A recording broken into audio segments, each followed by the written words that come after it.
All right. Hello everybody, my name is Maria Lee. I'll be presenting my final project presentation for ENME 475, or robotics at UMBC. The topic I chose was robot manipulators. So the research paper that this presentation is based off of is Robot Manipulators, Constructing a High-Performance Robot from Commercially Available Parts.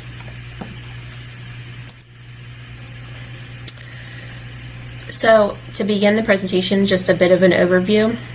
We'll start with the introduction, so some industry problems and like the proposed solution of the paper.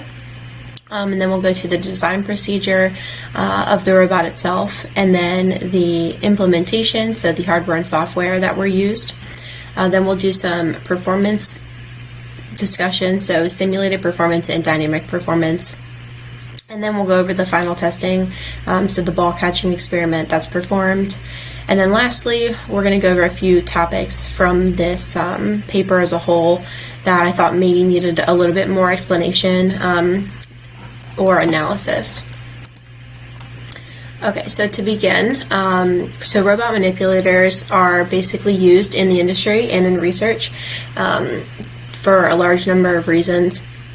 There's been a lot of manipulators that have been developed over the last 50 years or so, with the most common one being commonly used one being the Puma 560, seen in the image. These applications of the robots can be used for medical use like surgery or even just manufacturing purposes in a big plant. And then we're also going to touch on teleoperation and how it has the potential to revolutionize, human to robot interaction. Okay, so some of the industry problems, or what's kind of driving the research behind this paper, is that in the robotics industry there's a big lack of standardization. This is because these manipulators are very expensive, so not all researchers have the ability to access them. And when researchers are limited access, then their findings can't be reproduced or replicated or even compared between other researchers to verify if they're accurate or not. So overall, this causes a big step back in the industry for robotics, I would say.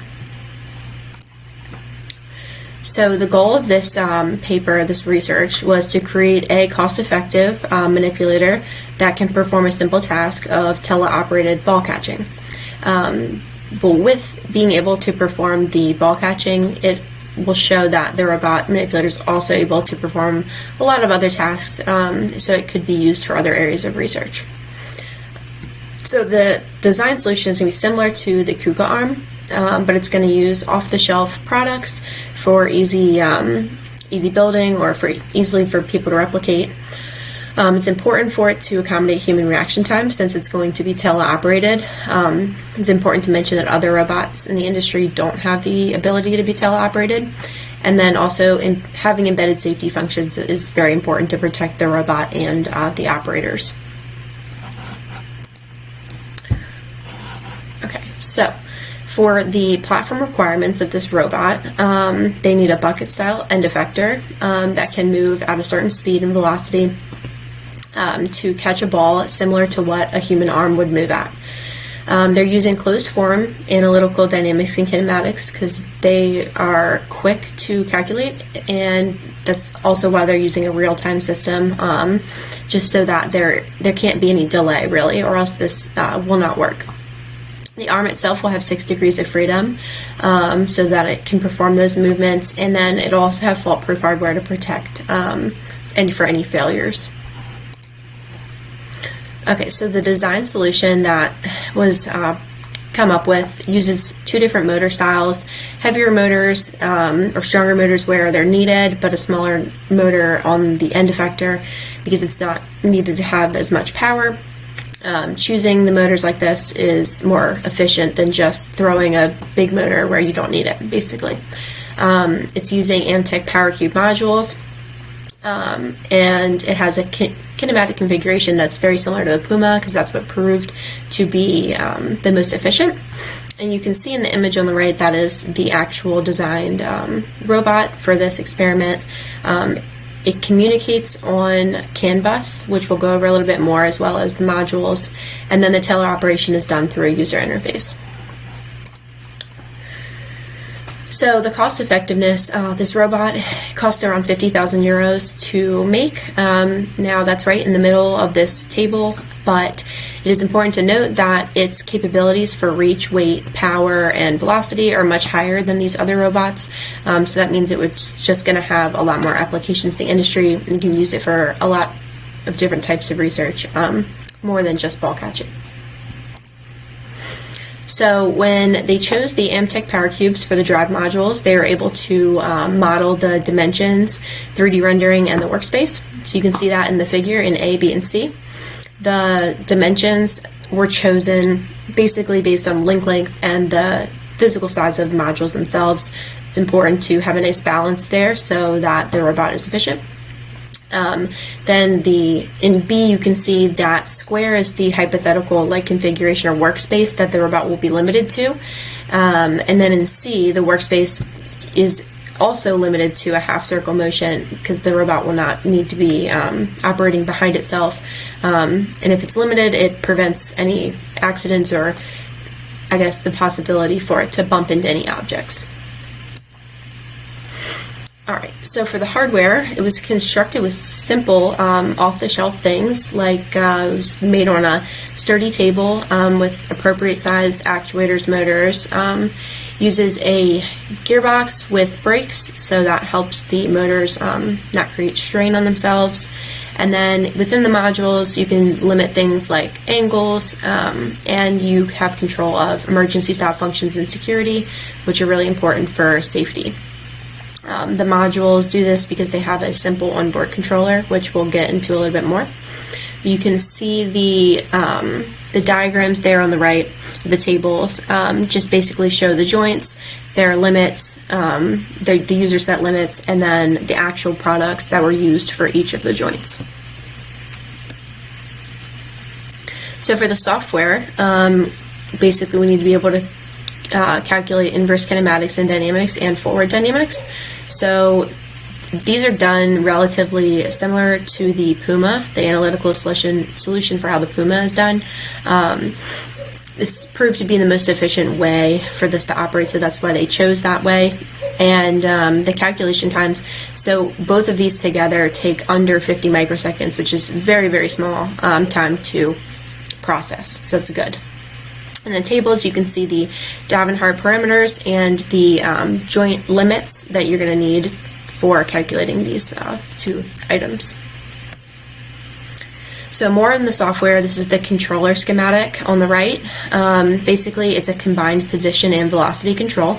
So the loop uses a computed torque control and a proportional integral controller to find the ramp trajectory.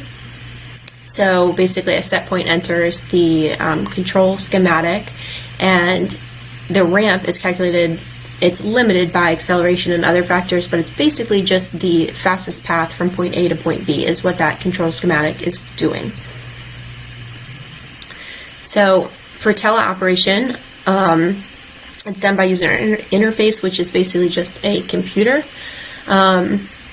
It's in the diagram on the right, it explains a little better. It's simpler to see, so the user puts in, I guess, a question mark, whatever he wants, to the UI client, which is the computer.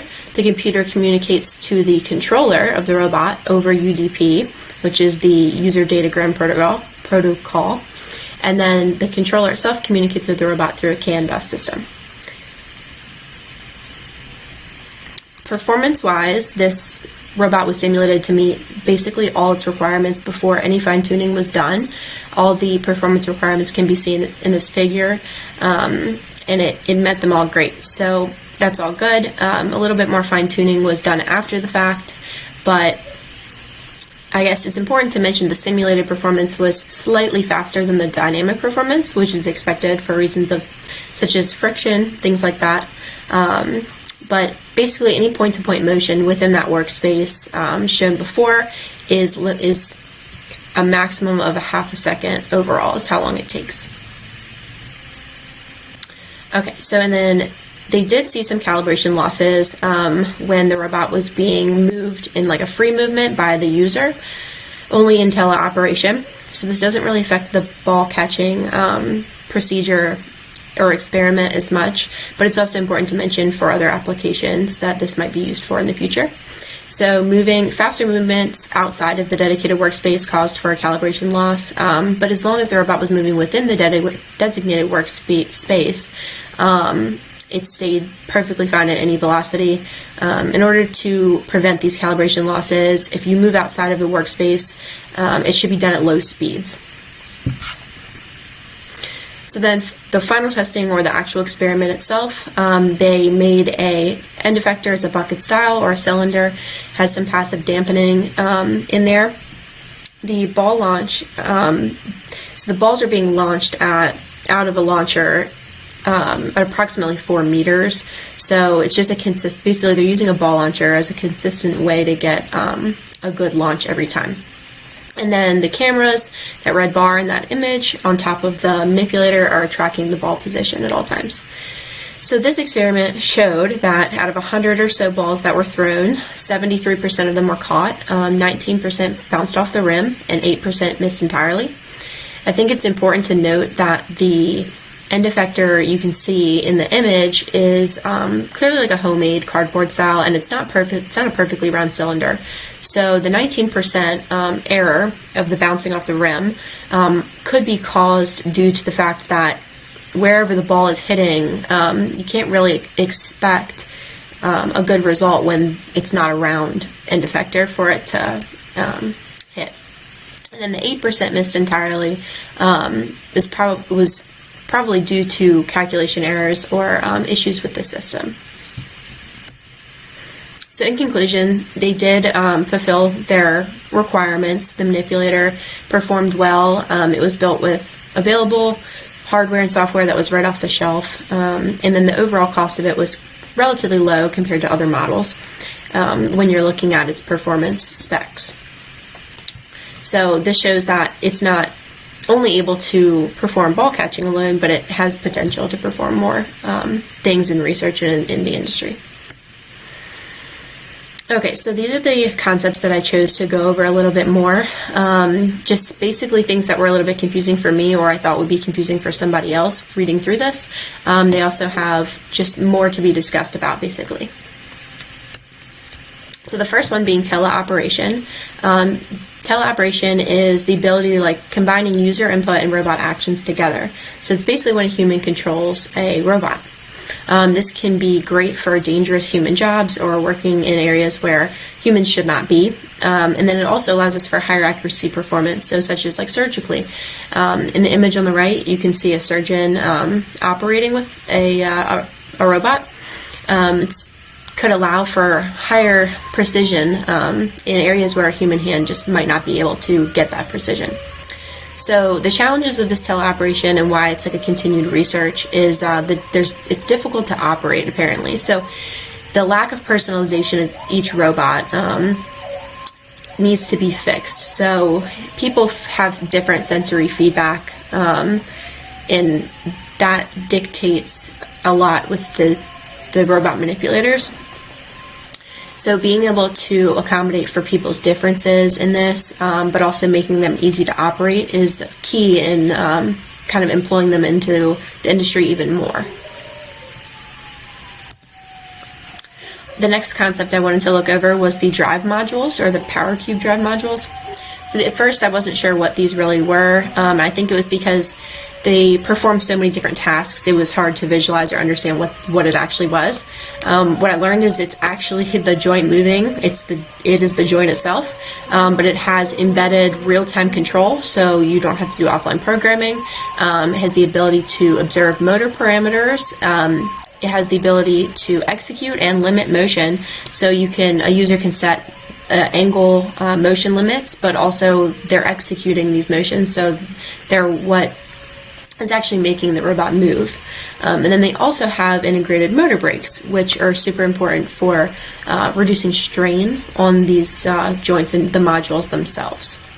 So a very important part that I thought was interesting is that the drive modules are most efficient when their impact on inertial load is low. So that's very important. I mean, you could buy the best modules but not set it up correctly.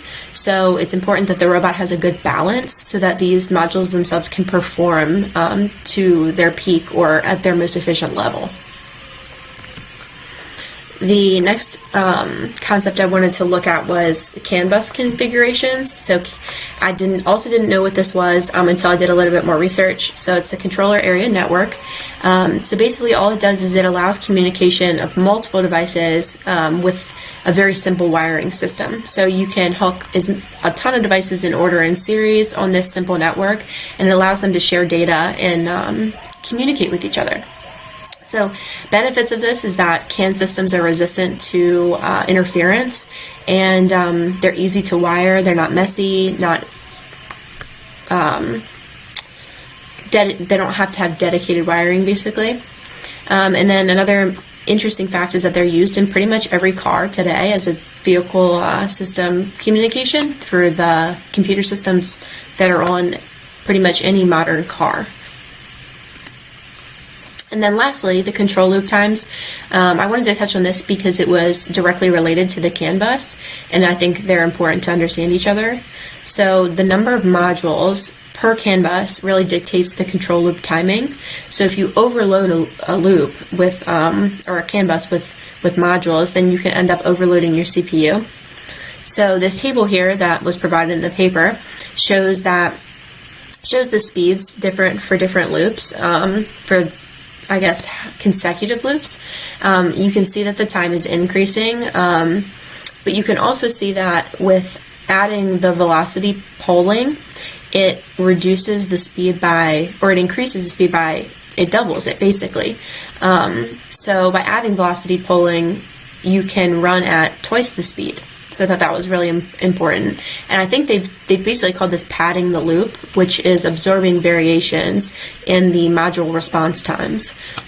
So I thought that was very interesting. And it also follows not just the cycle times, but the control frequencies as well. It also can halve them and double the speeds. And that is it for my presentation. Thank you.